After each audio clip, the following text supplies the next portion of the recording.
Alright, so today is Halloween, actually, which will explain some of the noise you may or may not hear in the background throughout this. But we decided we were going to do a top 5 horror. We kind of debated whether it was going to be 5 or 10. Then it was like something about 5 felt more right. Especially after we did the top 15 video when we did our all-time movies, and that was like 4 hours long. Yeah. So, but this, and I feel good about mine, do you? Yeah. Alright, I know I'm going to watch this back, though, and be like, oh, how did I miss that one? But yeah. And I'm doing it right now, actually. And I was thinking, like, when I see yours, it's like when you start talking about one, is it going to be like, that one really should be on mine? There's one in particular you have that I know should be on mine, but I wanted to kind of branch out a little bit. Yeah. But I figure we'll do just basically the way we did the top 15, I guess, just kind of go back and forth. Because we're obviously in the same fashion as usual. We're doing the 5 and an honorable. So we're going to start with an honorable mention, then do sort of top 5 horror. I mean, obviously the genre has gone in so many different directions, but I think we pretty much stuck with, like, pretty straightforward horror. There's one of mine that's been debated over the years, but I think for the most part, it's we're pretty in undeniable horror. I was looking to see if the one that I missed was easily within reach. Is it? No. I don't think so. So, as far as honorable mentions go, do you want to start, or do you want me to start? Yeah, because I have 2 of them. So, my honorable mention, the one that I forgot that I meant to put on the list was Bram Stoker's Dracula. The Francis Ford Coppola from '92. Yeah, that's down there somewhere. I love Gary Oldman's take on Dracula. I love how creepy it is, but yet he's so sophisticated. Especially when he's like the old dude in the makeup. Yeah, there we go, that one. Yeah. That's my honorable mention. That one should have made the list, but I won't lie. This was a really hard list to make, and I went back and forth on a lot of it. And this is one that I meant to put back on that got missed. So this is like the honorable mention. My actual honorable mention, though, is going to go to Get Out. I think Get Out's premise is really neat. I think it's something that you don't see every day. It's so simple for a horror movie to follow a certain pattern, and Get Out doesn't really follow that pattern. I love Bradley Whitford's choice in horror movies that he does, because Cabin in the Woods very nearly made this list too. Yeah. Bradley Whitford knows how to pick a horror movie to do, so kudos to him for that. But I love Get Out's premise. I love that, even the side character, like a lot of times they can, like the comedic relief in a horror movie can be kind of groan-worthy. But I really like the comic relief in Get Out. I think that dude's hilarious. Little Ro. Yes, I think he's hilarious. I love his little side quest.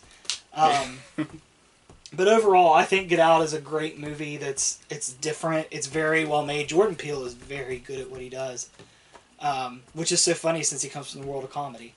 I mean, it's kind of like earlier when I was talking with you about Community. Community's a Russo brothers product, and look what they've done. Yeah. Like, it's interesting. But yeah, my honorable mention goes to Get Out, because I love the premise. I love the different approach that it takes to horror. You can bring it over here. And it's the thing also is you talk about how he comes from the world of comedy. Is have you ever watched much Key and Peele? I've seen it off and on. It goes into dark places sometimes. Does it? Like there was the whole thing, and you can kind of sense his like love for horror when you look at stuff like there's a sketch on Key and Peele called Continental Breakfast. And it's just Peele as a character that's just like really taking in the continental breakfast at a hotel. And then it eventually turns into a Shining reference, like at the very end. Oh my gosh. Where he's like, I think he's like in the picture and everything. That's funny. So, yeah, I'm even one of those people, I mean, internet, get ready to crucify me. I'm one of those people, I didn't really mind his take on the Twilight Zone. Yeah, that's, you're in kind of a minority there. Yeah, I am. Because I didn't really care for his Twilight Zone. But I'm not saying all of them were great, but there was a couple that I thought there were some interesting ideas. What's also interesting about Get Out is how it was, like, instantly into pop culture.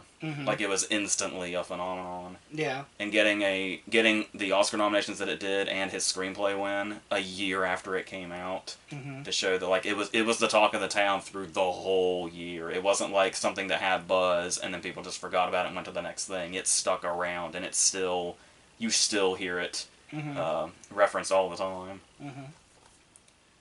And it's I saw one reference that I won't get into specifically because I try to avoid politics or anything like that, but a couple of things have happened in current events, and I've seen that people's reactions to it have just been to post pictures of Lakeith Stanfield in the get-up at the party.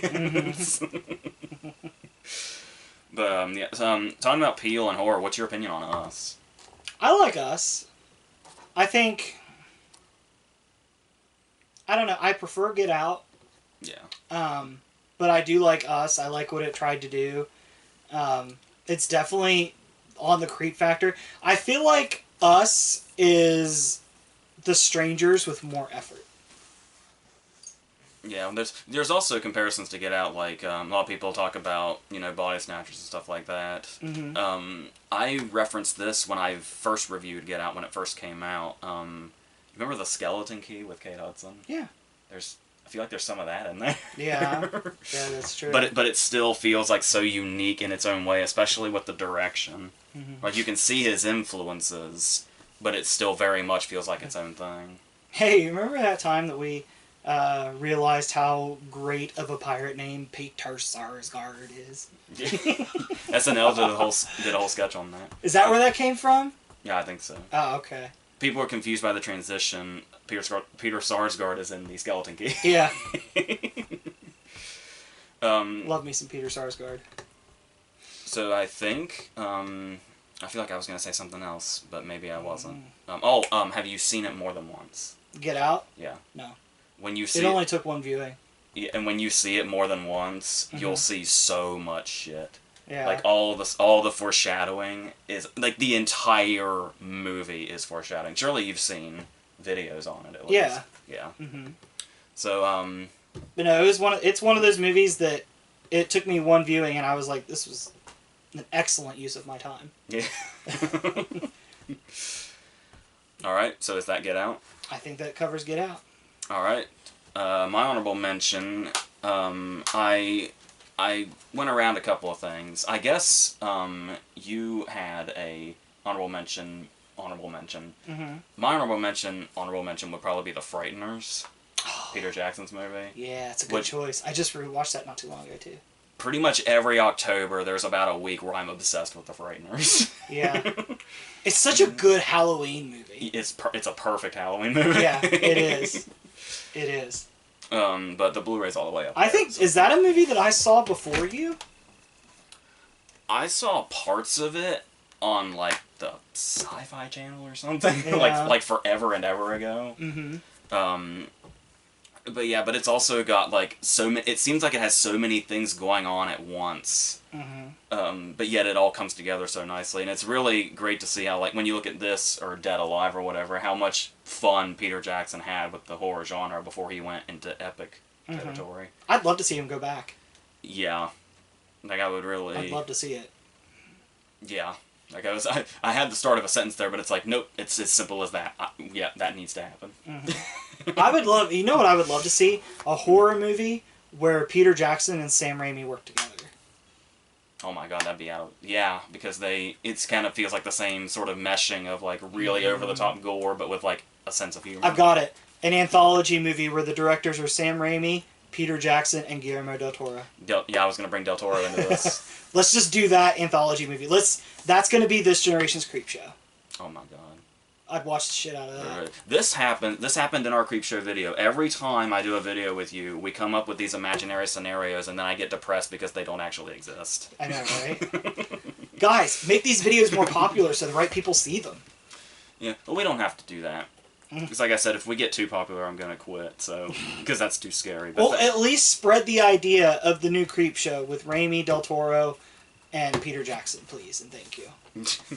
Well, thankfully we're in kind of a, I know it's weird to say thankfully. Thankfully we're in like a view slump now, but that's fine with me.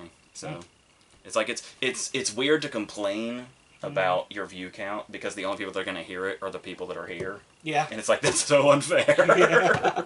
Yeah. So my actual honorable mention. It's like whenever kids do something wrong and that kid runs away, so you stay behind and yell at the kid that wasn't doing it wrong. So my actual honorable mention is Sleepy Hollow. It's essentially Clark Griswold yelling Russ, and Russ is right there. Which is really funny because I think the last video me and you did together here physically was Christmas Vacation. I think so. Okay, so my honorable mention is Sleepy Hollow, which just came out like last year with this. Yeah, because it was the 20th anniversary last year, and this awesome Blu-ray came out that's got the actual story like inside of it, like in book form, and then the Blu-ray's just there. And this is a movie that's one of those cases where it just feels like the kind of movie where like it feels like a campfire story come to life, like in its appearance and everything. It's Oscar-winning production design and nominated cinematography, and it's the opening scene alone with Martin Landau, like, is everything you want this movie to be, and then it's able to keep that up throughout. Like that, I love that shot. Like it's such a perfect, like almost Halloween shot of like that. I guess it's a scarecrow in the field with like its arms up and it's got a pumpkin head, and Martin Landau just sees that as he passes by, and it's like this is everything you want out of this movie, and it's in the first couple of minutes, and then the on-screen decapitation, because usually it always surprises me how graphic this movie is, because despite the fact that there are a lot of decapitations in movies, they're not as, like, really straightforward on screen as they are in this. Like, the camera does not shy away from showing the detachment of the head from the body. And I love that this movie has such a sense of... I think the reason that's not unpleasant in the way it could be is the sense of humor that the movie has. Like, when we have moments like when Richard Griffiths gets it, and his head, like, spins around on his shoulders before it falls off. I want somebody to do a YouTube cut of, as his head is spinning, he just keeps saying, "No post on Sundays." Please and thank you. And then there is, and the fact that, you know, the way Depp plays it, Bob Crane is a very Depp way to play it. But once again, it kind of adds that sense of humor to it, like the way that he's the guy in charge of these crime scenes, and he just keeps fainting. It's very funny to me. You know what I've noticed is two actors that are very similar in the way they do that, where they have a certain way they play a character that's like you associate with them. I feel like Downey is the same way. Yeah, I can see that. Because Downey's always got kind of like that sarcastic, like almost passive-aggressive delivery. Yeah, and you can double that down with Depp here because it's Depp and Burton. Yeah. Which is like its own thing in itself. But there's also the case of like just the way the town looks, how like everything is like really foggy and gloomy, but yet it's still like gorgeous at the same time. Well, it also brings that thing that you love, snow on screen. Especially the Horseman's backstory. When it's revealed it's I'm pretty sure Walken's uncredited. I think so. So he's uncredited in the opening credits. I can't remember if he's in the credit roll or not. Sure. But like all the players here, Christopher Lee's here at the beginning. He's the one that pretty much banishes Crane to the town. And talking about how great snow looks on camera, also another use of white in general is when we get like, because we talk about the gloominess and the fogginess, but the other side of this is when like any scene with Christina Ricci or any scene where he's like flashing back to his mom, everything's like so white. Until we get that that vision, like that dream sequence or whatever, when the thing opens and his mom comes out and it's just blood everywhere. And it's like the contrast of that on the white is so...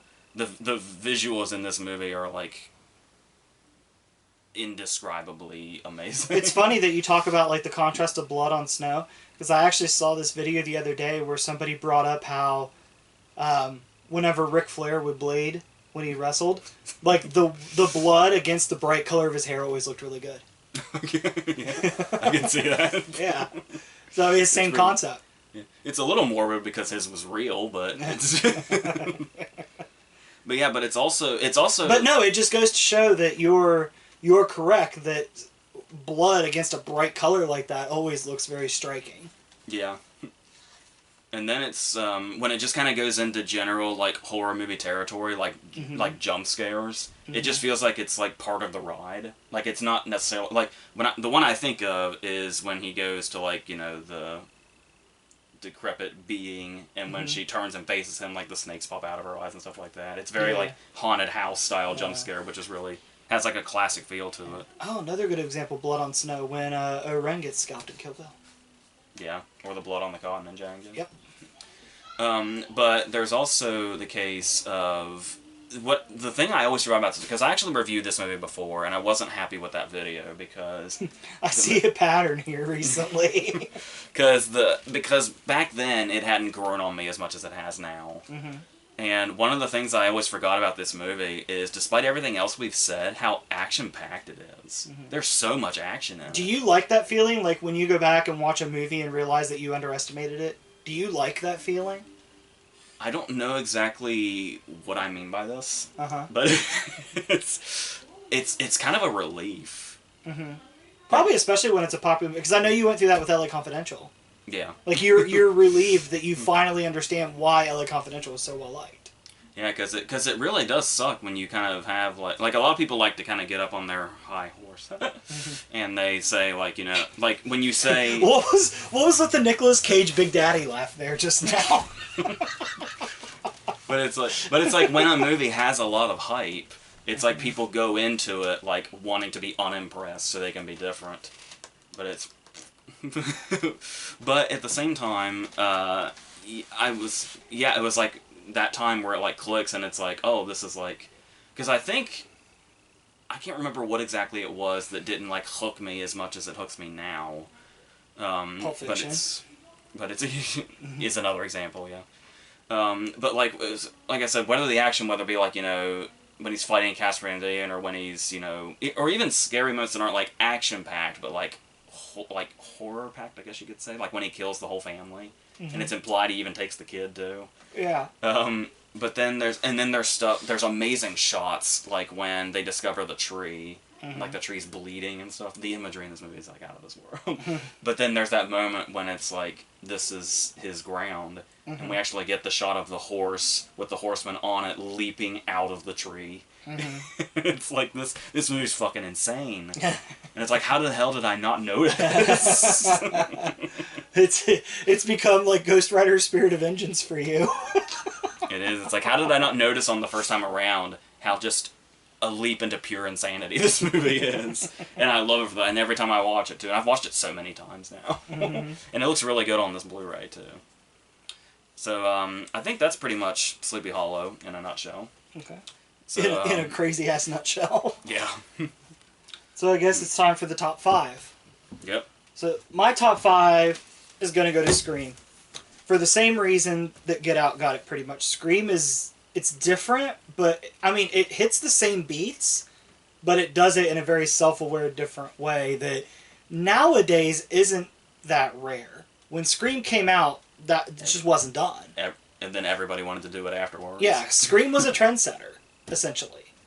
And I think that's where the second and third and fourth one kind of didn't hit the mark as well, was they kind of moved straight into more of like being a serious horror movie. Once Jamie Kennedy was killed off, yeah. I feel like. But no, with Scream, I mean, I think Scream's got really good characters. It's one of those movies that's really good at making multiple characters interesting. Because you've got Billy as, you know, I think everybody called him Discount Johnny Depp for a while. Oh yeah, I think they still do. Yeah, which, poor Skeet Ulrich, I mean, he does good work. I mean, the man beat the hell out of Greg Kinnear as good as it gets, for Christ's sake. Yeah. I just talked about The Craft yesterday. Yeah.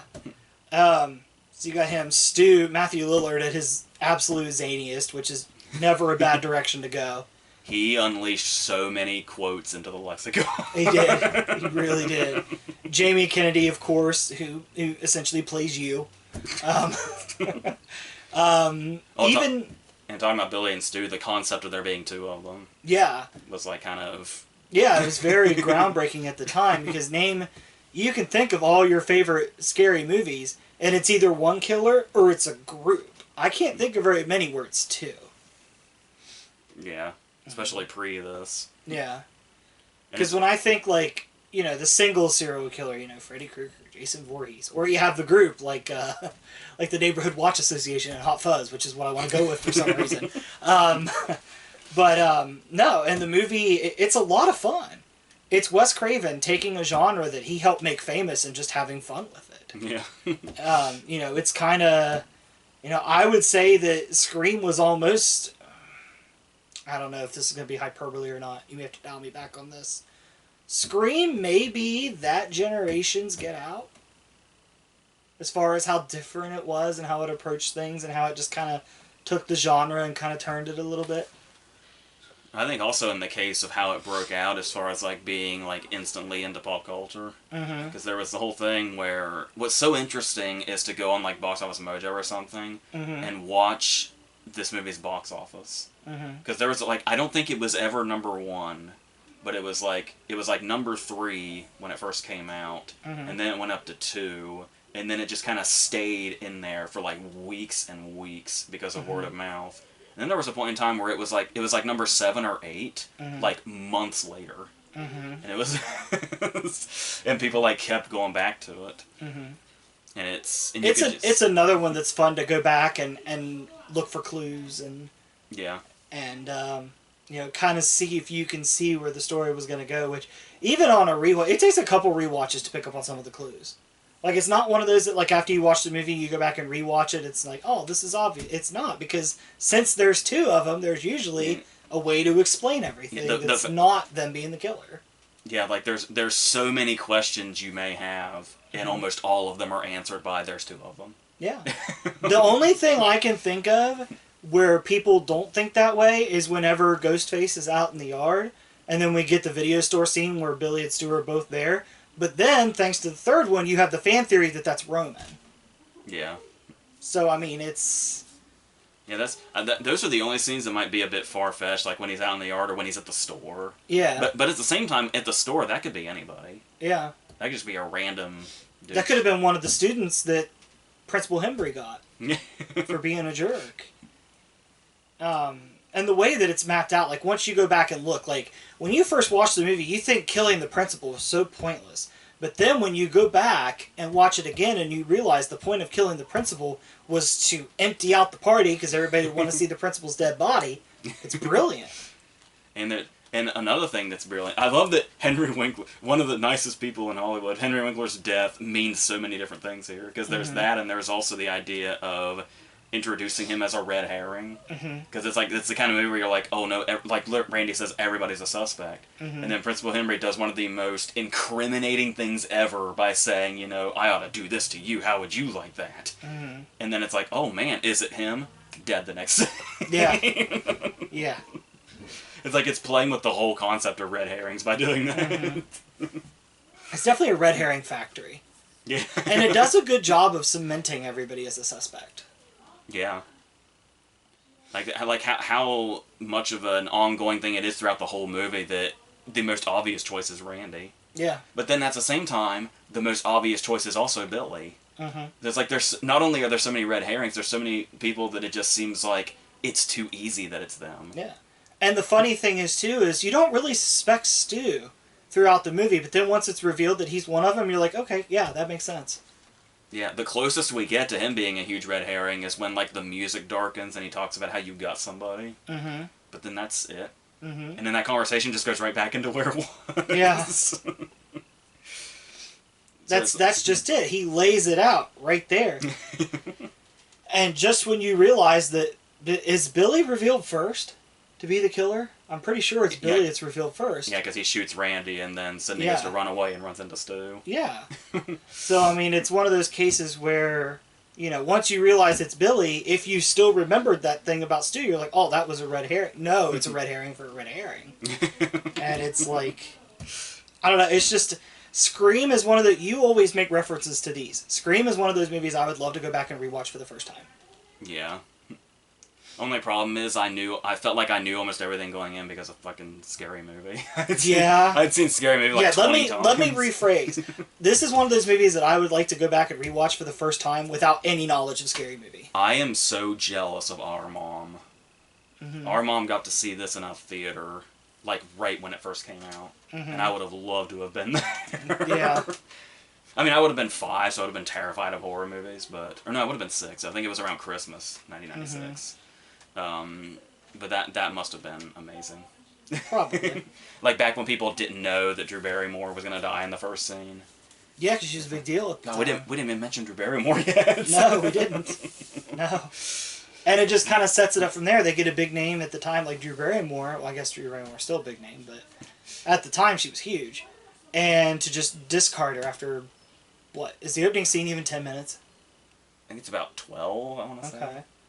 It's just so well paced, you don't even notice how long it is. Yeah. But that's the thing, too, is it might seem pointless when Ghostface attacks Sydney, like, 20 minutes into the movie.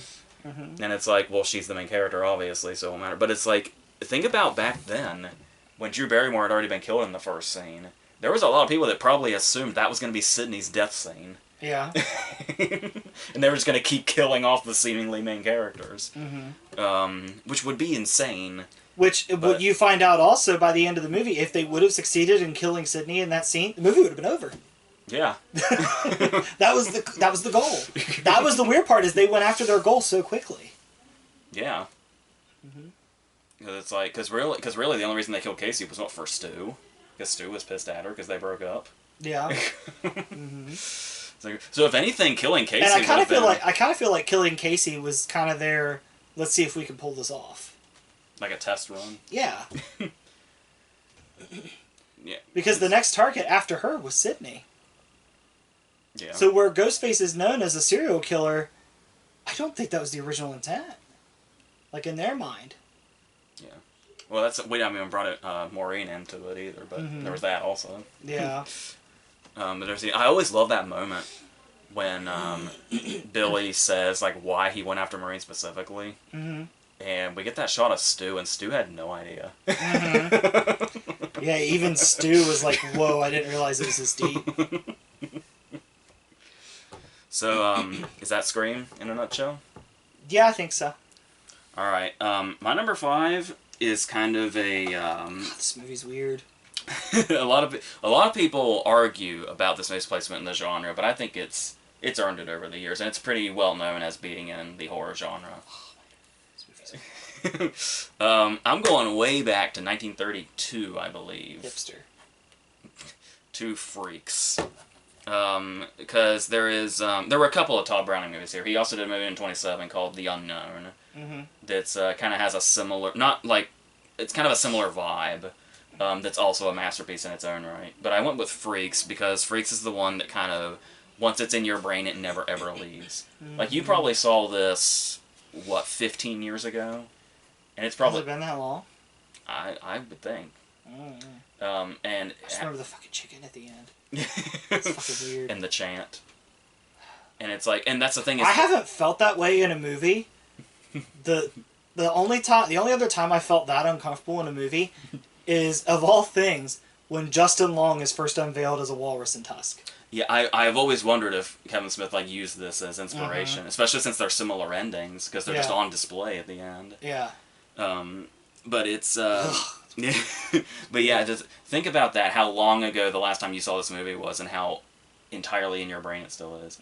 And one of the things that probably makes that easy is the movie is 1 hour long. That's it. Yet in that 1 hour, they built. And what's funny about that is it's only 1 hour long, and maybe 10 minutes of that is when it's a horror movie. Yeah. But that's how effective it is. Like, it is still some of that imagery, like whether it be with her on display or the lead into that, where it's like, because when we see them, because what's really kind of eerie about it also is that I guess back in the day, because none of them are an effect. Like, they were all like that for real. So a lot of people thought that, like, when we actually see them and they're just like going around the circus and all that, it's almost documentary like. Because it's all like, especially when we see the guy with no arms and legs, like, lighting his own cigarettes, and the fact that that's just something he could actually do. Apparently there were a number of things he could do. Plus, I mean, the fact that they took that approach with it makes this movie an artifact. That will never fly today. Yeah, well, I think even at the time, a lot of people thought it was too, like, exploitive, and they kind of shunned it. And I think it was the half boy, the guy that's only got half his body and can walk on his arms, was, like, the only one of them that, like, kind of, as far as what I read, is the only one that kind of didn't feel ashamed of it. But I think the great thing about it, though, is that they're not really the monsters of the story. The only time they are monsters in the story is because they were made that way by the people who are normal. Yeah. because we have the whole thing where it's a setup. Like, it comes with the whole prologue, this DVD does, and then they the Barker at the beginning kind of mentions it about how they were such a union that if, like, one of them felt pain, then they all felt pain. Mm-hmm. And if they, if one of them needed retaliation, they would all retaliate. Mm-hmm. And so it's like they all look very happy when they're just kind of hanging around with each other. And it's like they're all like a family. Like when the bearded lady gives birth, it's like this big gathering of a moment. Feels like entirely different people from when we get to the end and it's a horror movie. And they've been pushed to react the way they do. And they're like chasing her through the storm and the woods. And when they're coming out of the woodwork, only then do they look like monsters. And that is so terrifying. Because we also go back to when we have the initiation scene, the chanting, the one of us chanting, the most famous scene in the movie outside of the reveal. And it's like they're being welcoming. It's like, hey, you're marrying Hans, you're welcome into our group now, you're one of us. And then she shuns them. But it's like, once we see what they're capable of, does that scene become terrifying? And it's like the way they can take something that's otherwise, like almost friendly and welcoming, and then just put it in a different context, and then it's one of the scariest things ever. And that's pretty much what this movie's whole deal is. And that's, and every now and then there's something in there that might just kind of be subtly unsettling. Like, I don't know why it would be unsettling, but I guess the way, like, when Hans speaks, especially when he's angry, he goes in and out between English and German. But it's mostly, like, to ridicule. But like I said, once you know what they're capable of by the end, once they've been pushed to a certain point, then it's all separating who's who in regards to where we categorize the characters in this. And of course Browning's whole hold on it, because he did Bela Lugosi's original Dracula, and I said seek out the unknown as well on top. Like, this and the unknown go really well as like a double feature together. But I think that's pretty much where I stand with this. Anything else? No, I think we're good. now that I scared the shit out of you just by bringing it up. Alright. So my number 4 is No, you're 4. No, 4. Yeah, you did Scream. Okay. Yeah. Okay, there we go. My number 4 is one of the most well-known horror movies of all time. It's a classic on many people's lists, so there's no reason for it to not be here. My number 4 is the original Texas Chainsaw Massacre. It's a creepy movie. It's a weird movie. Yes. It's dripping in 70s weirdness. Like, it's... I don't even really know what there is to say about it that people haven't already said. I mean, when you watch it, the whole time you're watching, it's just this uneasy feeling. The way it's shot, the way the characters are taken out. I mean, you barely see a drop of blood. Yeah. I mean, and it's not, like, I think one of the coolest scenes in the movie, the one that it's in a very iconic shot, is when Leatherface knocks out that first guy and brings him to the door. And when he slams the door, like, that dark music hits. And it's like, here we go. Shit's about to go down.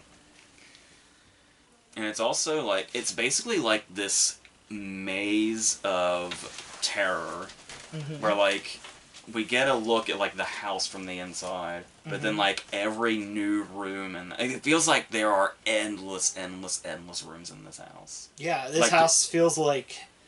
And it's not like Texas Chainsaw 2, the Dennis Hopper one, where, like, it's like a fortress at the bottom of the dam. No, this is just like a regular freaking house. Yeah, and then, like every new room has weirder and weirder shit in it. Yeah, and this movie, you encounter multiple fears. Yes, there's the fear of being killed. There's the fear of being eaten. Being killed to be eaten, they're with cannibals. Then, being in the 70s, the way that Leatherface would dress, there's almost this fear of transvestites and homophobia going on as well. For people in the 70s, that kind of stuff doesn't bother me. But I also am alive in 2020. In the 70s, that was very taboo. Especially in Texas. Yeah. So, I mean, to see that all go down, it's just very bizarre. And then you have the imagery of, you know, all the human remains that have been saved for decorations and jewelry, and it's just, it's very strange. I want to say that, like, House of a Thousand Corpses took a lot from this movie. Yeah. The first time I talked about this movie on this channel, I was doing a versus within House of a Thousand Corpses. Mm-hmm. But I mean, House of a Thousand Corpses is a lot louder, and Rob Zombie's style of shooting, like, makes it. We kind of take a lot of how do I put this?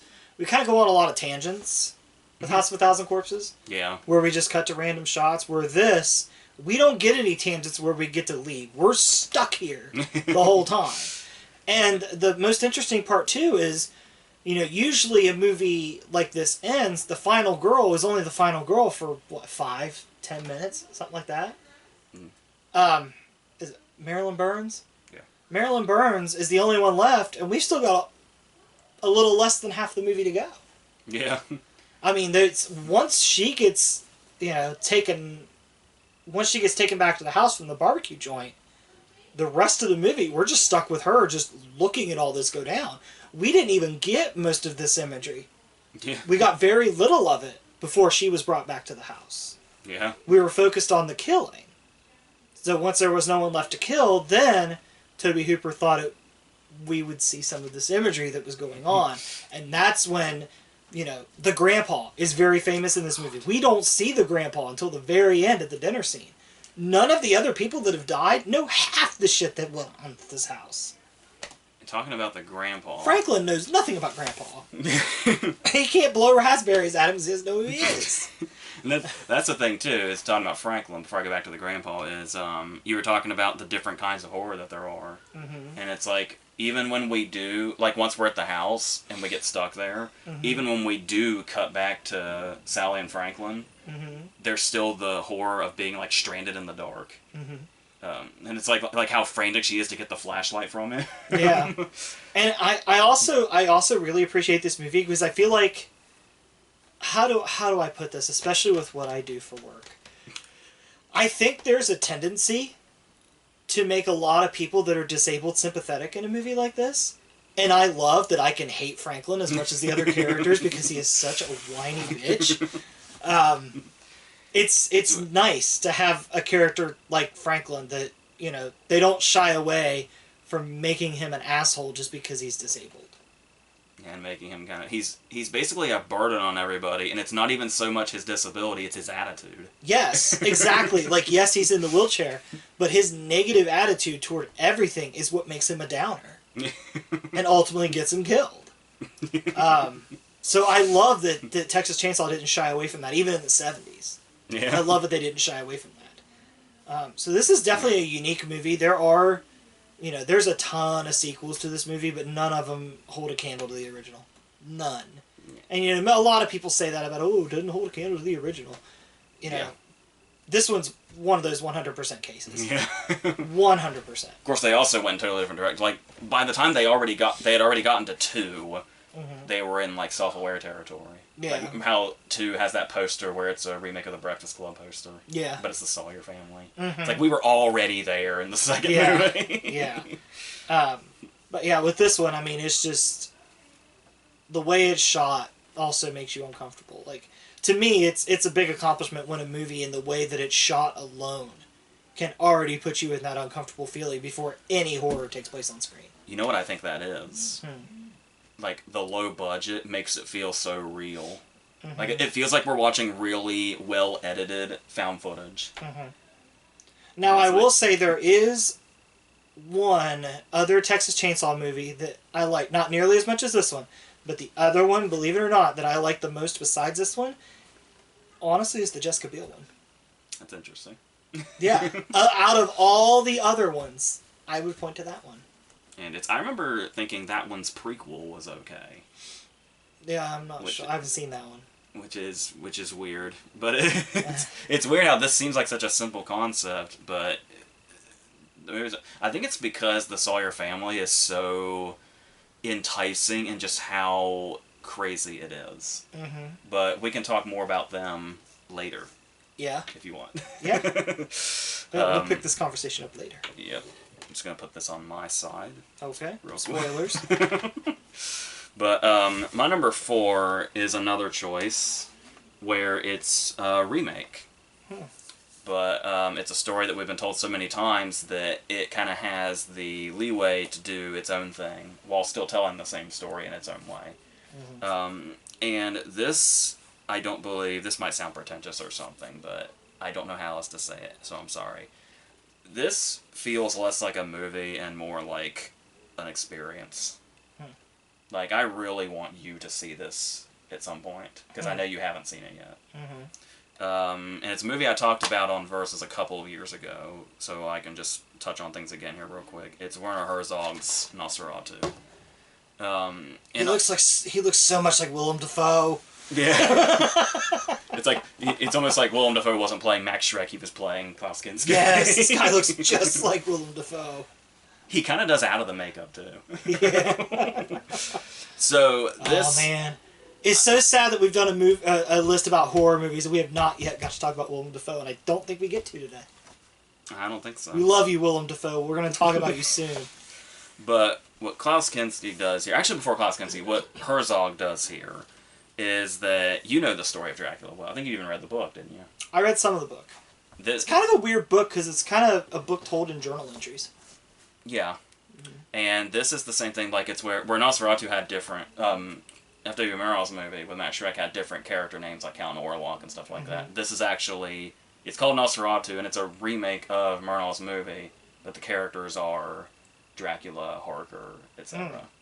But the way Herzog tells this story in such a different way, because obviously there's so many ways, like Frank Langella's Dracula came out the same year. And Salem's Lot came out the same year as far as, like, disappearance of vampire.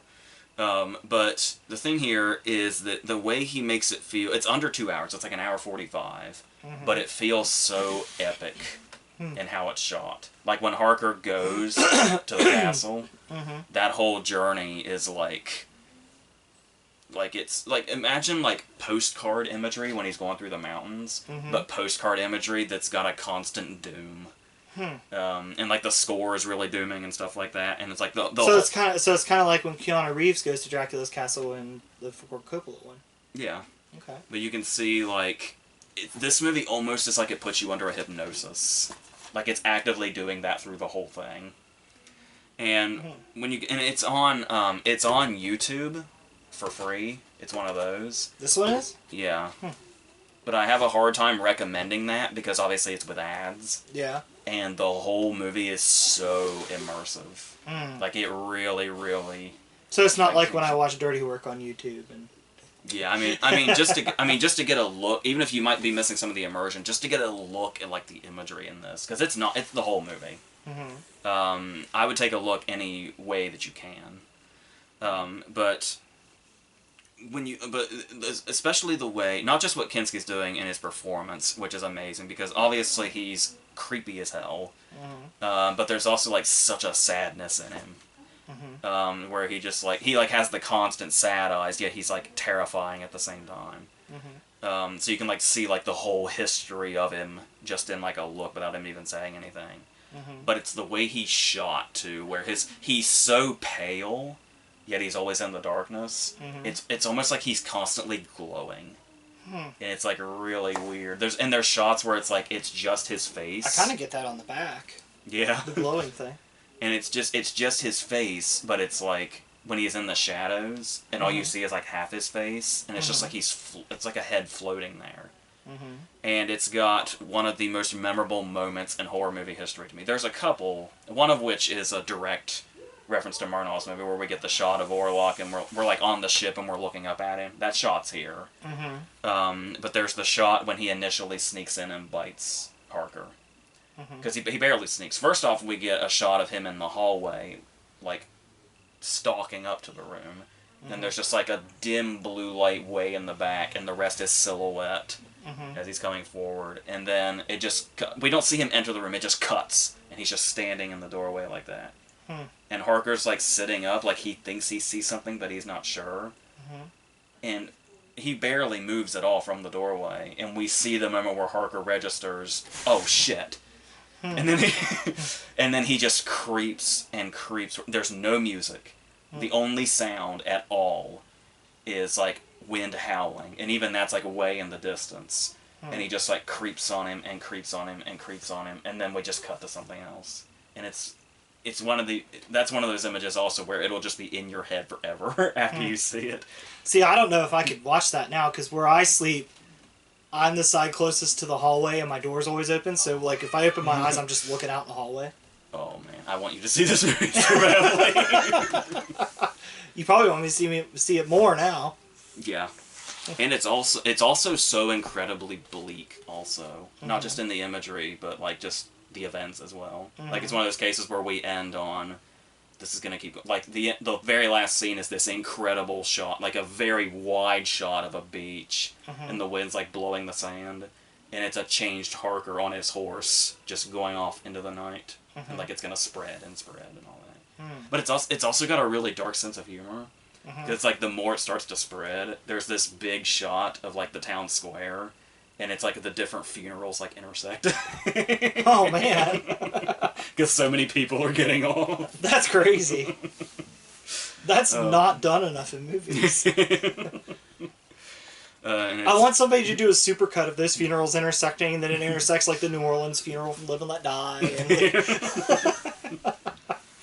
And of course, Lucy here is Isabella Johnny, who I've talked about before, and she's like a goddess right out of a painting. Like even in other movies, but like in this movie in particular, when that's her point. What year did this come out? 79. 79. And it's 70s horror even. Yeah. 70s horror is like its own thing. And I really love Ebert's comment on the back here. He gave it 4 stars, of course, and says, the most evocative series of images centered around the idea of the vampire that I have ever seen. That's a pretty good compliment from Ebert. And that pretty much sums it up. Like it's like I was talking about before. Like it's hard to describe, for sure. Like I'm doing my best here, but I'm not doing it justice. It's like people really need to see this for themselves. But that's yeah. Like I said, just those moments where Kinski's job is to just stare. It's like he's doing so much, but it's just absolutely terrifying at the same time. And I seriously can't recommend this movie enough. It feels like a dream, this movie. Like a really weird-ass dream you can't wake up from. And then it's... Damn, this is your number 4. Wait till you see how you talk about the top 3. So, I would talk about this movie forever. But, like I said, I already did that video, and we've got quite a few more things to talk about.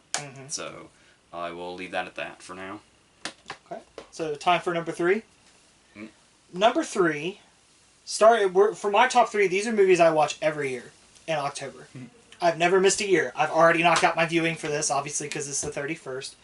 I've actually knocked out my viewing of all of them except my number 1, which I may end up doing tonight. Number 3 for me is not really your traditional horror movie, but from the conversations that we had and the video that we've already done on this movie, you can probably tell that I'm a huge fan of anthology. Yes. I love different stories. So number 3 for me is Creepshow.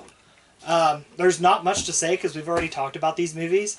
This movie's a shitload of fun. Yeah. There's all kinds of stuff going on. There's a story here for everybody. None of the stories are alike. Nothing retreads anything. You've got, your straight up... I would consider the first story almost like a ghost story. Kinda. Yeah. Plus you've got Ed Harris's dancing. That's enough. God, love me some Ed Harris too. It's ghost/zombie. Yeah, I would agree with that. The second one is kind of a like a transformation kind of thing. Horror. Yeah, body horror. Is that the term for it? Okay, and then after that you have your psychological thriller, which to me, it's the least outlandish until the very end.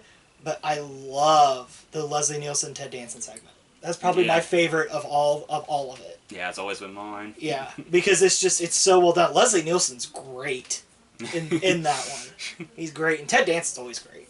Yes. We know that Ted Danson's not done enough movies in his career. There could always be more.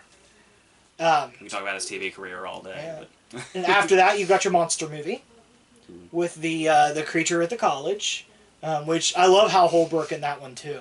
Yeah. Because he's just I love that he's just reached his fucking limit.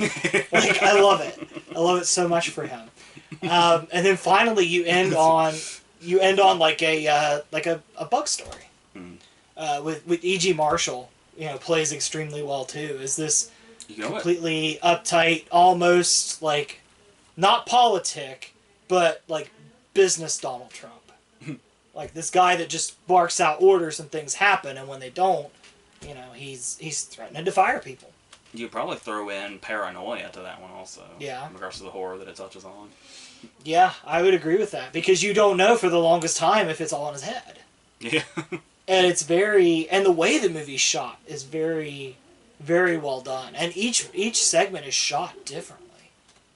Like it's completely different. Yeah, I just love anthology movies. Yeah, because when you first watch it, if you don't know, you wouldn't think Romero was all of them. No, you wouldn't. You would think this is one of those that had different directors for each segment. And it's not. Romero does them all, and man, he really flexes his muscles here. Yeah. And does it. I mean, it shoots all kinds of different genres. Which is funny because the most well known for him is the zombie genre, and that's the first segment, and I think that might be the shortest. Yeah, unless you count the end of Something to Tide You Over. True. Very true. Very true. The monster segment's definitely the longest. I do think it does go on a little bit. Just a little compared bit. to the rest. I will never... Something But I kind of understand why, because we kind of have to build up to Hal Holbrook finally having enough. Yeah. I will never get enough of the scene when he has the fantasy of shooting her in the head and everybody just applause. Yeah. It's a great scene. It's a great scene. No, great acting, great storytelling, great direction. I mean, Creepshow is just a lot of fun. I've watched it every year at Halloween since the first time I've watched it, and I will probably continue to watch it every year. And God, I wish there were more anthology movies to go around. Outside of this, Creepshow 2, Tales from the Dark Side, there's not really I've got that many. I've got a friend that introduces me to one every year, and there's a ton of them out there. The one she introduced me to this year was called Nightmares, which is interesting. It's got one that's like the finale is like a giant rat. Then there's one with Emilio Estevez where he's like playing. He gets addicted to an arcade game and he's trying to get to the next level, and then it goes in a wild direction. They do the first segment. They do the whole urban legend of the guy in the back seat and the person trying to warn it. Yeah. And I can't remember what the third one was off the top of my head. That's like, with anthology movies, like, you recommended to me Scary Stories to Tell in the Dark, which was really good, but I won't lie, I was disappointed that it wasn't an anthology movie. Yeah, I went in disappointed, which I think helped. Because I did really like the way they did it. But it's also just right within reach. Everything's like right within reach. Yeah. But yeah, like... I really wanted it to be an anthology movie. Yeah. Especially since there's so much to work with between the 3 books. Yeah. But it's not too late. I mean, yeah. they are doing a sequel. Yeah, they do set up a sequel about her like bringing her friends back potentially, but it's like I would love to see some of those stories done the anthology. But there's some cases like the Pale Lady where they like really expanded on what's in the book. Because like it's a nothing story in the book, and then they made the Pale Lady one of the most memorable things in the movie. I would love to see a version of Scary Stories that's kind of done like Tales from the Crypt, where it's an anthology series, and like you bring in a big actor for each story. Yeah. This is kind of territory we went in when we did this last video. Yeah. Yeah. But yeah, Creepshow, great. Watch it. It's available like all year round on demand for me. I don't know why. I love that comment on the back that calls it a merrily macabre comic book movie. It really is. It really is. Creepshow, fucking love it. God bless you, Creepshow, your existence. All right.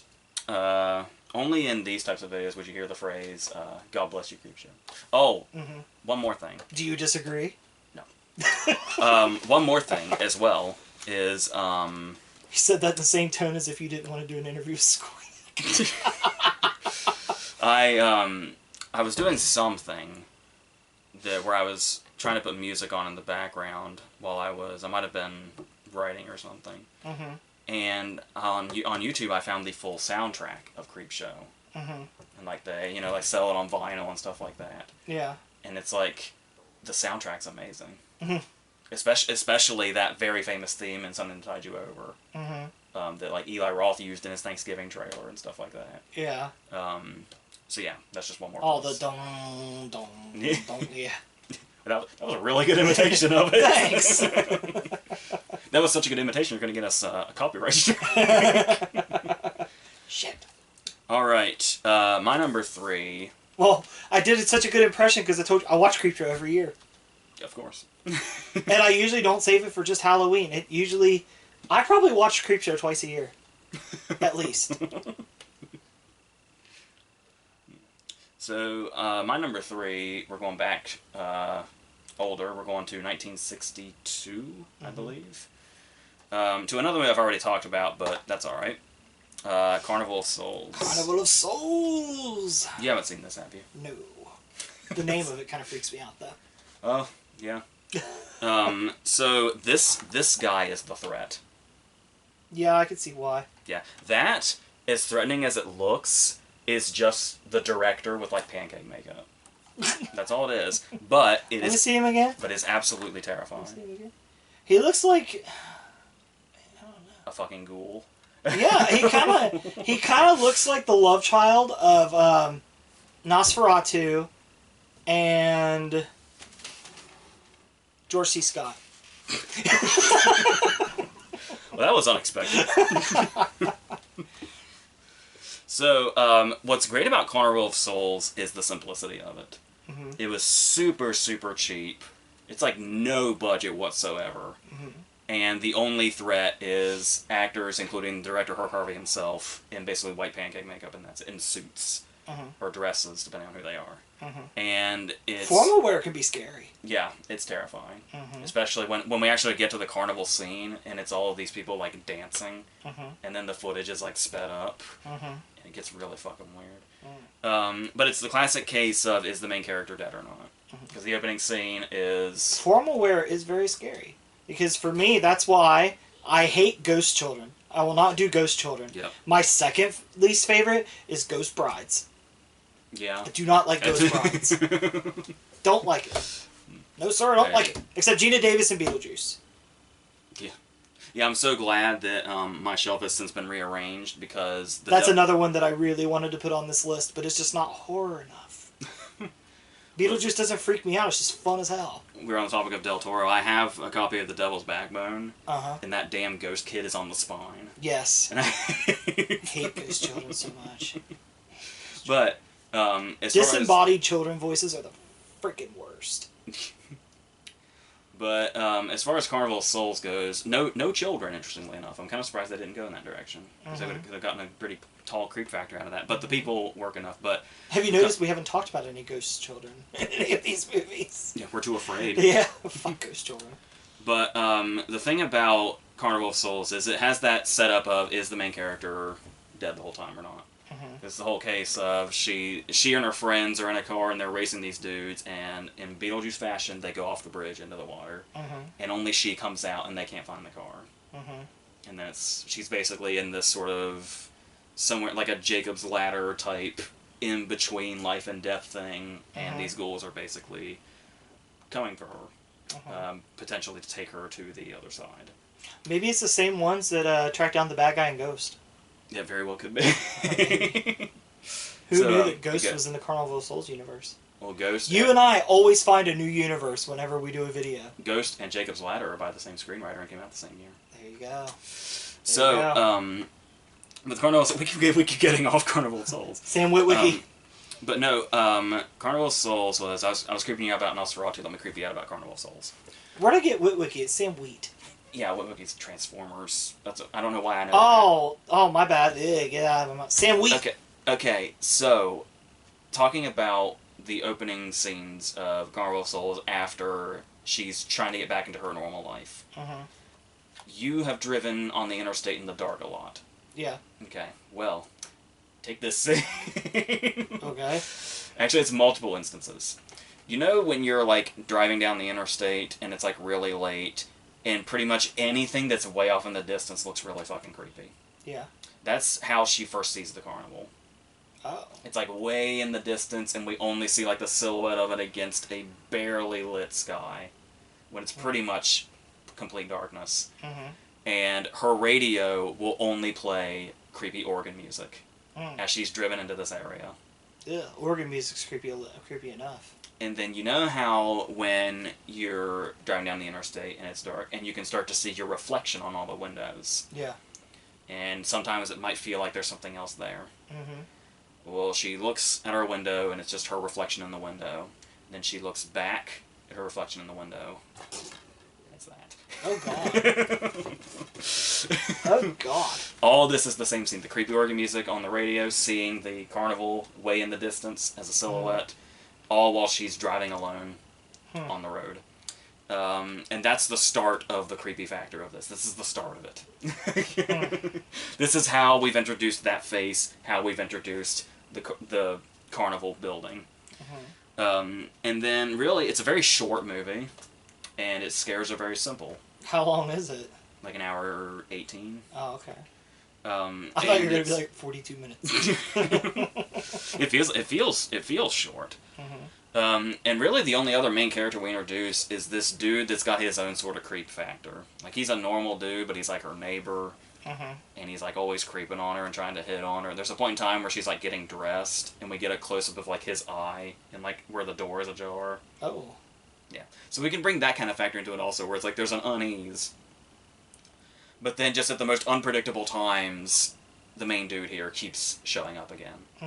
Like, there's a point in time when she's looking in the mirror, and she gets the sense that that dude, that neighbor, is like kissing on her neck and like nuzzling into her.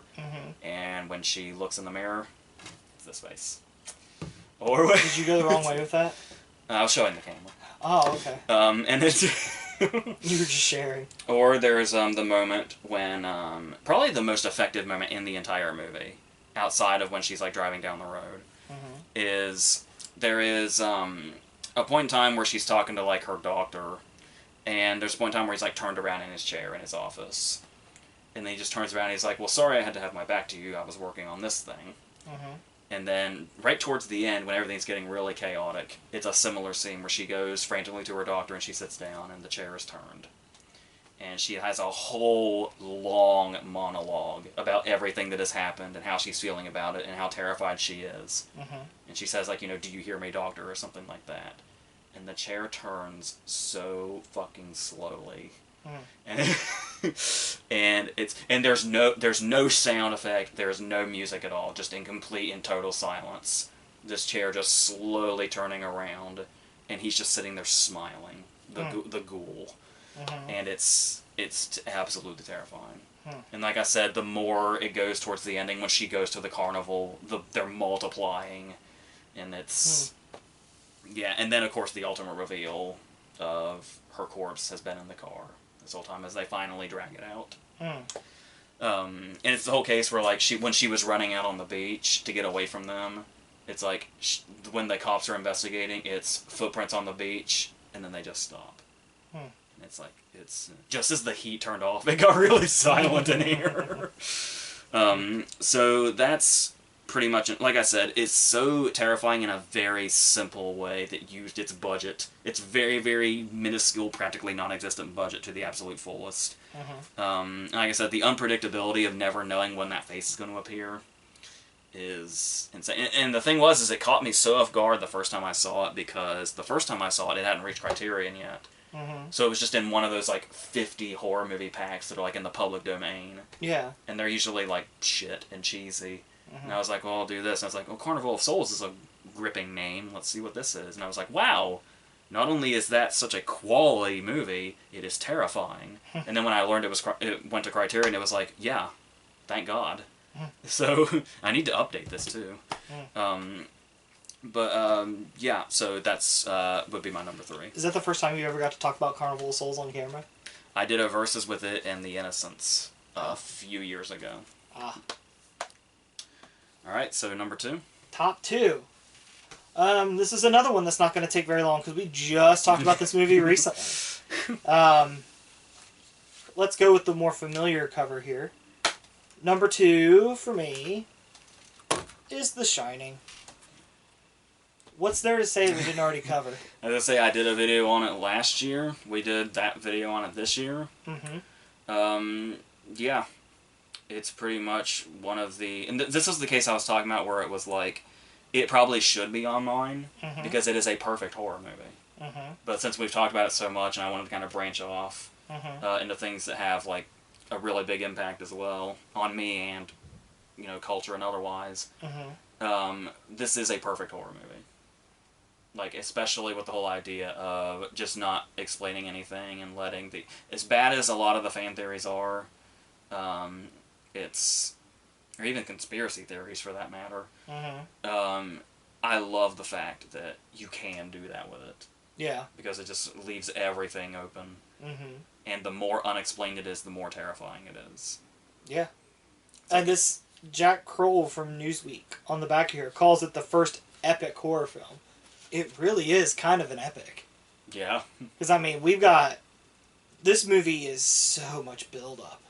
So much build. Yeah, there was that French vampire movie from 1915 that's like 7 hours. Jesus! But it was like a serial that was put together as one movie. Jesus. So. You would know about a 7-hour vampire movie from 1915. But no, the acting in this is great. You know, Jack is Jack. He's always going to be Jack. But in the best way possible. Yeah. Danny Lloyd does great as Danny. Shelley Duvall is really underrated in this movie. Yeah. She really conveys the terror and the innocence of not knowing what the hell is going on.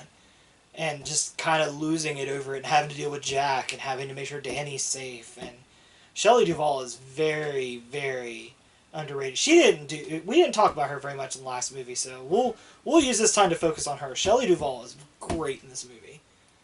Kubrick put her through hell, and she doesn't get near the credit that she deserves for what she did in this movie. Yeah, it's kind of a shame, and I feel like it's that she also thinks it's a shame that the back... I got distracted. I thought I heard Total Recall score in the other room. Love Total Recall too, by the way. The backstory on how her performance came to be, like, overshadows the performance itself so much. Like, it's all anybody mentions. But it's like she was really disappointed when the movie came out, and all the reviews just kind of overlooked her. Yeah. But we're not going to do that. Shelley Duvall was great in this movie, and like you said, it's a perfect horror film. There's great build-up. There's great payoffs, great suspense. And it's just so funny because it's the one Stephen King movie that Stephen King doesn't like, and it's probably one of his most well-liked. It and Shawshank are probably right up there together. Creepshow, too. Fall in that category as well.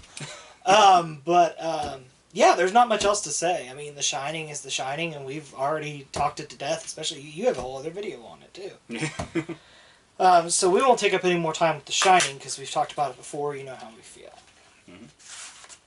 Speaking of things we already talked about, guess what my number 2 is? Oh! We're going to bring Texas Chainsaw back into this. There's a few things we didn't quite touch on that I can probably mention. The Sawyers! Yeah, well, actually, like, the very, very first moments of it, like, immediately set you up for, oh, this is going to be one of the scariest movies ever made. Like The Hitchhiker. Let's go all the way back to John Larroquette's narration. John Larroquette has such a great narrator voice. Yeah, seeing Texas Chainsaw Massacre at an early age sounds like a terrible idea, but is the reason I have never mispronounced macabre. And so every time I see the word macabre, I hear it in John Larroquette's voice. Well, you better take this time now to thank John Larroquette. I got to say it because it was on the Creepshow cover. Yeah. You thank John Larroquette right now. Thank you, John Larroquette, for existing. Like, just in general. Not just for this, but for existing. But I really praised him when I talked about Stripes a few years ago. There you go. But here's the thing. Is I remember the first time I saw it, it was that whole era where we were getting all of the old franchise horror movies from Hollywood Video. We were getting all the Halloween movies, all the Friday the 13th, all the Nightmare on Elm Streets, etc. And you picked this one out. And I was terrified of this one. So after I went to bed, you watched it by yourself, Mm-hmm. and then you told me what happens in it, so I wouldn't be afraid. Because I was like, I don't want to see it. I really don't. I would never have thought this would be where we are now. Mm-hmm. Me saying it's my second favorite horror movie ever made. Mm-hmm. But everything from the whole grave robbing aspect, that opening shot of the body, like wired to the stone, is disgusting and horrifying, and that camera sound effect that is in horror movie history forever. It's one of those things where you immediately know that sound, and where it comes from, what it is, all of that. And it's just setting up for this relentlessly... I would say that sound effect is right up there with like what the score does in The Shining whenever something intense happens, like when Halloran gets the axe, or or Danny sees, I think does it happen when he sees the twin? No, it happens when he sees... When Wendy sees the blowjob. That's it. Yes. Also, there's something about cameras that can be so unsettling in their sound. I also think about the camera going off in Silence of the Lambs when they're looking at the body. Oh, that's such a great scene. Yeah. Silence of the Lambs would have made the list, but it's more of a thriller than a horror movie. Silence of the Lambs is fantastic. And, like I was saying, where it basically feels like we're watching really well edited found footage, with how the way the cheapness feels so real in a really unsettling way. Even, like, the background characters, too, feel so unsettling, even though they would be normal in any other context. Maybe it's the way they're shot. I'm thinking about the drunk guy. Yeah. It's, like, on his back and telling that story. It's like there's something so off about everything. And I think a lot of that is due to that opening shot of the body wired to the tombstone.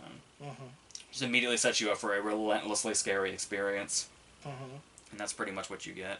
I love the uneasiness, too, of the hitchhiker when he's in there. He's so fucking unpredictable. Yeah. Oh my god. Yeah. Like, that is... And that's anybody that's ever hitchhiked before watched this movie and went, well, fuck, I'm never getting a ride again. And it's so, like... And you feel trapped in there with... Like, when you were talking about how they feel trapped in... We feel trapped in the house with them. We feel trapped in the van with them when they're with him. You know what's funny? Is the people thought that when this hitchhiker happened, and then people started being like, okay, maybe I'll pick up a hitchhiker again, and then Sean Bean's Hitcher came out, and that was the end of that. Yeah. Or Rutger Hauer's. Rutger Hauer's was still... There was still fear from the Texas Hitcher, though. That was just somebody else saying, see, remember, this is why we don't do this. Yeah. And there's also stuff like... I want to say something about Grandpa that we'll touch on now. Okay. When you were talking about how it's layered and how scary the whole house sequence is. I was asked a while back, and I decided that probably to me, I guess, the scariest scene in horror movie history, very closely with a scene from my number one, is the dinner scene. I mean, really, it's the whole house sequence, but we'll narrow it down to the dinner scene. And as far as Grandpa's concerned, the first time we see him, we think he's a decomposing corpse. Because there's another decomposing corpse with him, I'm assuming Grandma. And then they talk about Grandpa, and they bring Grandpa down, and we're like, oh god, they brought a corpse to dinner. This is absolutely horrifying. And then when they cut her finger and put it to his mouth, it's like, what is scarier? They brought a corpse to dinner, or the corpse is fucking alive? And it's in this moment of all moments we learn it. When he's sucking the blood from her finger. And we're like, almost like, oh my god, are they moving his head? And then we get a farther away shot and we see his whole body is moving. And it's, oh my god! And it's like how you can make something so horrifying with such a small budget in 1974. And because it happened in 1974. And in 2020, I still want to hide under my fucking bed when I see that. What this video has taught me is, if you want creepy-ass horror, you gotta go to the 1970s and the 1930s. Yeah. You know what else is absolutely terrifying? You were talking about Leatherface's appearance. Absolutely. We didn't even mention the fact that he's wearing human skin on his face. Yeah. But let's talk about the thing that really, really gets to me. The way he said that. You know what really, really gets to me about Leatherface? The fact that he can wield that chainsaw and he only has an accident one time. Do you know what really, really gets to me about Leatherface? Those fucking noises he makes. Mm. That squealing he speaks in. Mm-hmm. Ah. Why? and here's the thing too, is talking about that whole end sequence. When it's like, when we see the hitchhiker, when she finally jumps out the window and gets out of the house. And it's like, oh, she's out of the house. And it's like, because we've been trapped in the house so long and we feel trapped in there, we feel a relief when she jumps through the window. And it's like freedom, and like the sun's coming up. And it's like, oh, so much sanctuary, thank God, just keep running. And then here comes the hitchhiker. And we're like, oh God. But he's just a dude, you know. And he's terrifying, but maybe we can outrun him. We can hope. Then Leatherface comes out with the chainsaw and is running faster than a normal person while holding the chainsaw while it's running. Yeah. Then this is turned into a terrifying scenario, and this is an annoying movie to watch with people. I know it sounds weird, but it's so much it's easier to get something out of this movie watching it alone, because people often want to point out like logic missteps in movies. They're desperate to do it sometimes. And so I'm really annoyed when I watch this ending. One of the most iconic moments in movie history is Leatherface has tracked her down to this truck, the truck that's just killed the hitchhiker. And you get to that moment when they're in the truck and Leatherface is like sawing at the door, so they get out from the other side instead of driving off, which would be the logical way to do it. But at this point in the movie, like, everything is so nightmarish up to this point, I really don't give a fuck that they didn't drive off, because we wouldn't have the horrific imagery of, we've got what Leatherface looks like amidst this seemingly normal background. We've got two different people fleeing for their lives, and this is all happening in broad fucking daylight. And it's like, why give a shit about that when this imagery is doing its job so well? And it's, like I said, every fucking time you show this movie to somebody else, the first thing they'll point out is, why didn't they just drive off? It's like, who gives a fuck? It's a horror movie. You're supposed to be fucking terrified. Not, you want to relish in the danger, not fucking run away from it. Like, only when we get to our very last moment, when she gets in the back of the truck and she's laughing like an insane person. And then we get that final shot of him during the sunrise, just flinging it around in pure whatever the fuck he is.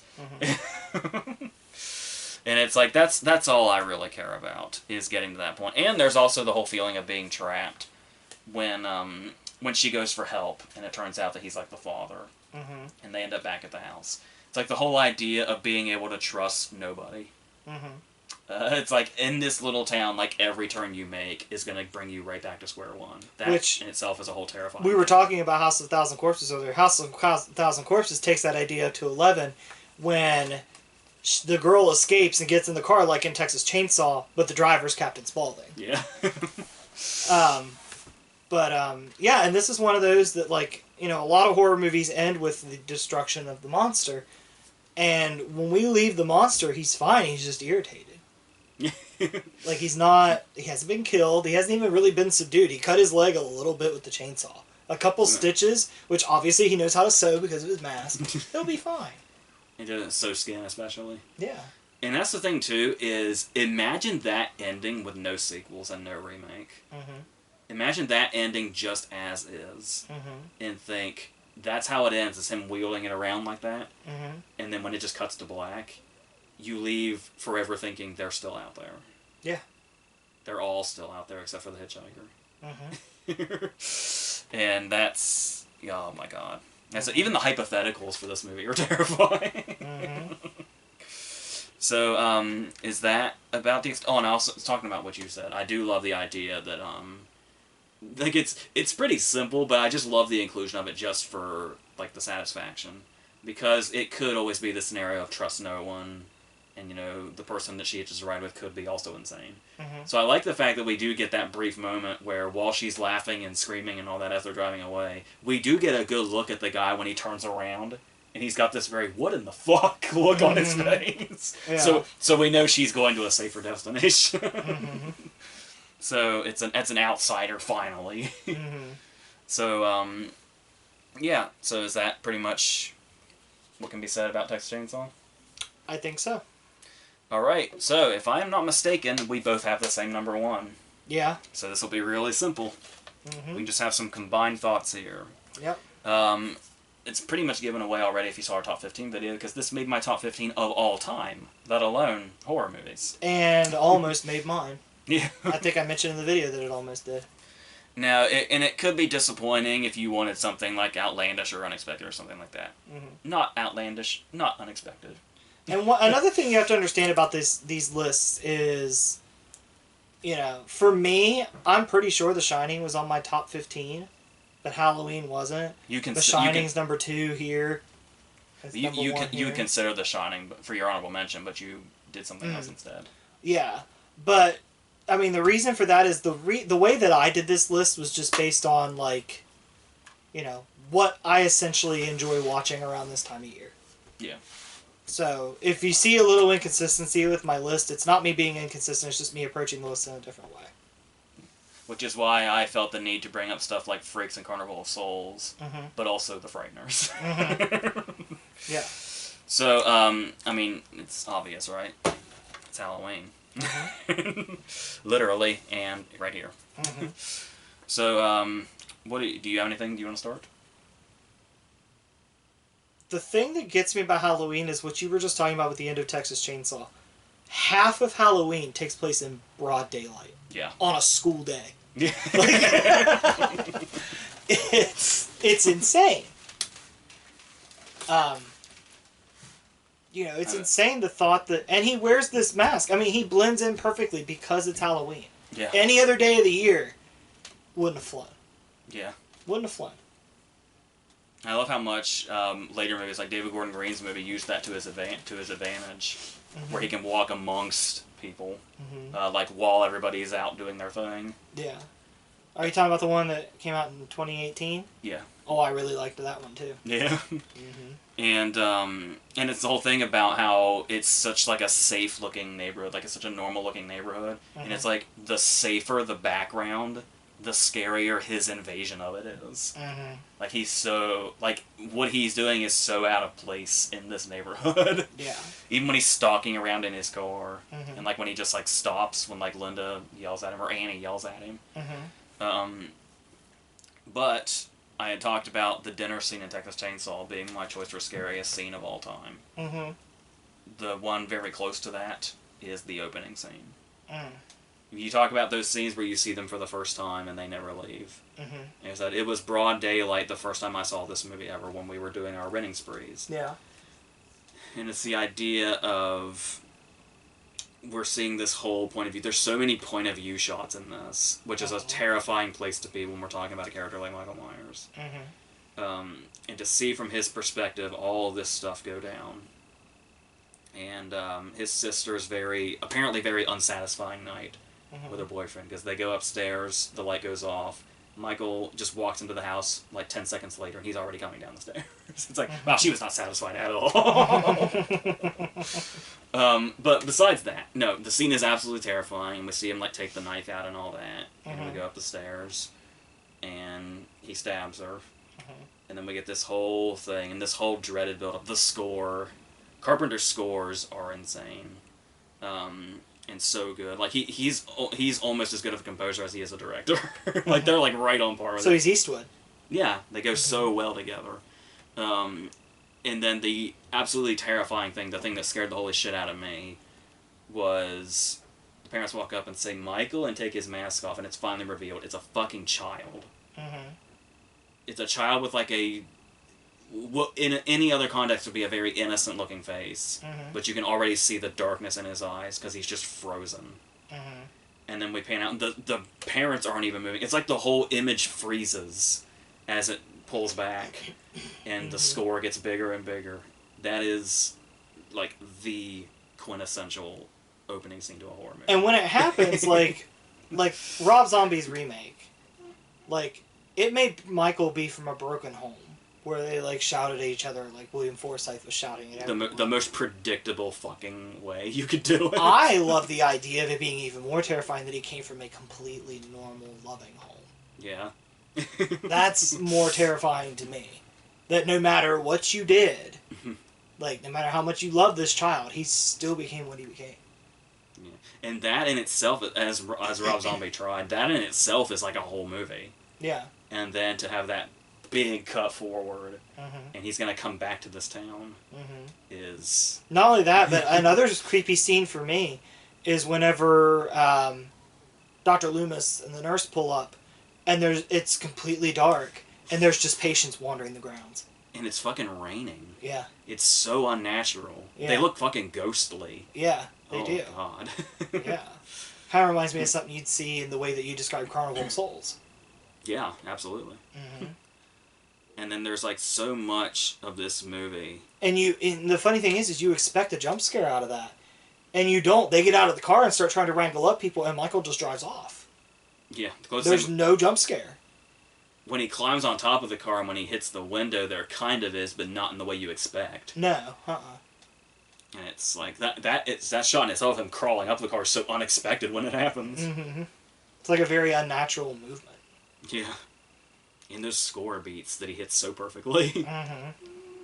But then obviously a big portion of this movie is... Like, here's the thing, is we talk about, like, character build-up. And we have... a lot of horror movies will have a lot of character build-up with nothing else happening to establish the characters, and then we go forward with them getting off one at a time. But I like that we almost see all the character development through the stalking. I said, even when we're not getting actual point-of-view shots, it feels like we're watching the whole movie from Michael's perspective. It's like anytime, like, even when it's just them being them or whatever, it's like we're watching them the way he's watching them. He's just at more of a distance. And that's... Yeah. And part of the fun of the movie, part of the fun and the terror at the same time, is when you watch this movie, you can literally play Where's Waldo with Michael. Yeah. And it's fun to do when you're watching it, and then when you think about what you're doing, it's very creepy. Yeah, and the thing of, like, there's even some cases where it's like, you're not sure if you saw him or not. Like, are your eyes playing tricks on you, or was he actually there? You become Laurie.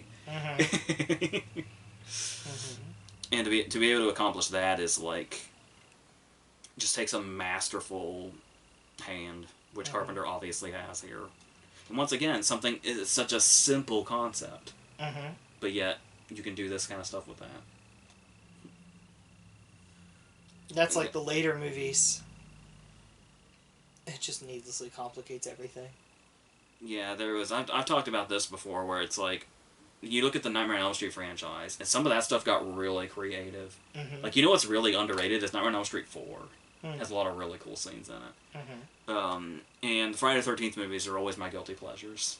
It's like, for some reason, the characters are always sort of fun, and then they die in all the... Crispin Glover's dancing.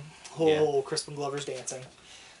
And we talked about Texas Chainsaw, had some bad sequels, but there was still just something there that's, like, intriguing. Maybe be the family or whatever.